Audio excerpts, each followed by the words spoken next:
Ana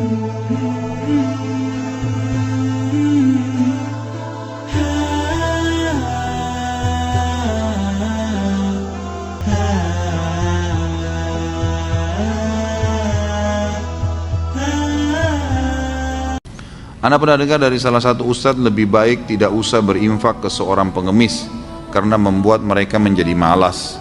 Lalu berinfak pada masjid yang masih banyak ritual bid'ah, lebih baik tidak usah. Bagaimana menurut ustadz?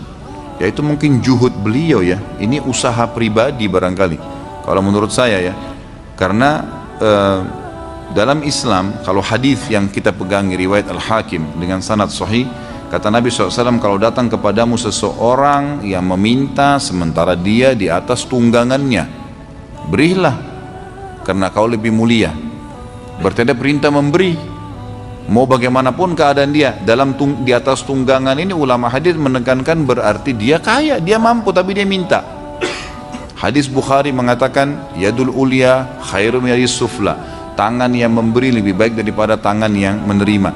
Memberi di sini, dia fakir atau bukan, tetap ada pahalanya. Tetap ada pahalanya. Terlebih lagi kalau imam fakir, tadi hadis-hadis yang sudah saya sebutkan sebelum saya baca pertanyaan, bagaimana Nabi SAW memotivasi para sahabat disuruh sedekah walaupun dia punya satu kurma bagi dua, kalau ada orang susah bagi dua, kasih, gitu kan. Sampai-sampai kalau dia cuma punya satu butir kurma disuruh bagi dua, kasih orang susah kalau dia lihat, gitu kan. Seperti itu motivasi dalam agama.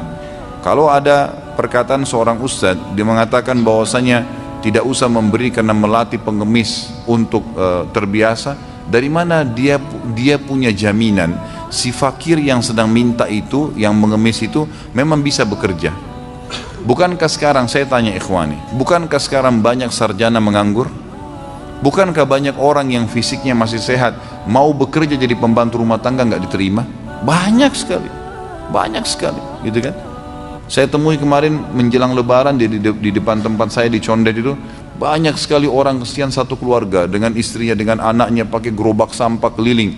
Saya kira tadinya ngangkat sampah. Saya tanya, bapak mau ngangkat sampah? Oh enggak, saya hanya jalan-jalan sama istri anak saya. Maksudnya kalau ada sesuatu dia dikasih, dia terima. Dan apa yang dikasih, makanan kah, pakaian kah, ditaruh di gerobak sampahnya itu. Itu kalau kita lihat fisiknya masih kuat, suaminya masih kuat, istrinya kuat, anak-anaknya semua pintar-pintar, ada jalan. Tapi buktinya nggak mungkin, saya yakin kalau mereka dapat kerjaan, mereka mau kerja seperti itu. Kotor-kotoran untuk apa gitu kan? Pasti orang manusia tidak senang.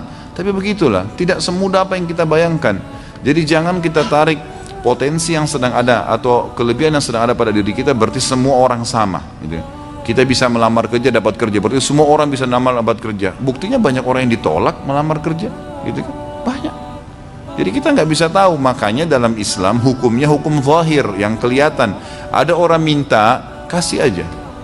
Oh dia menipu nanti Ustaz, itu urusan dia sama Allah. Karena Allah nggak mentaklif kita, nggak membebankan kita sampai pada tingkat menilai dia ini bohong atau enggak. Nggak ada urusan sama kita itu. Saya sudah pernah kasih contoh. Sekarang di majelis kita ini tiba-tiba ada orang datang bawa proposal masjid. Nih, masjid butuh 100 juta. Kita nyumbang semua. Sebulan kemudian kita tahu orangnya nipu, nggak mau masjid. Kita rugi? Demi Allah enggak, sama sekali enggak. Kita tetap dapat pahala sesuai dengan niat kita mau masjid. Allah akan kasih itu. Dianya dihukum karena menipunya, gitu kan? Jadi nggak ada celah kita temukan untuk tidak memberi orang. Allahu a'lam. Ada satu pendapat memang, ada satu saran ulama, kalau ketahuan orang itu ahli maksiat, jelas-jelas uang itu akan dipakai pada maksiat kepada Allah, perbuatan bid'ah atau dia melakukan perbuatan syirik, atau misalnya memang dia minta uang untuk minum khamr, jelas-jelas kita tahu dia pakai mabuk, nah itu boleh ditolak. Kalau kita tahu, ya. Tapi kalau kita nggak tahu secara zahir, orang datang minta, kasih aja, nggak usah lihat ya bagaimana penampilan dia.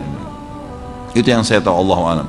Kemudian tadi kalau dikatakan berinfak kepada masjid yang di dalamnya banyak ritual bid'ah, lebih baik tidak usah.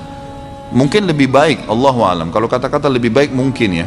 Tapi saya sarankan seperti tadi, hukum zahir.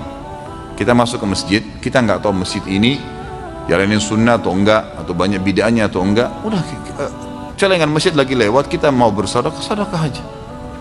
Kecuali jelas-jelas kita tahu ada pelanggaran, tidak boleh dibantu, tidak boleh didukung gitu kan.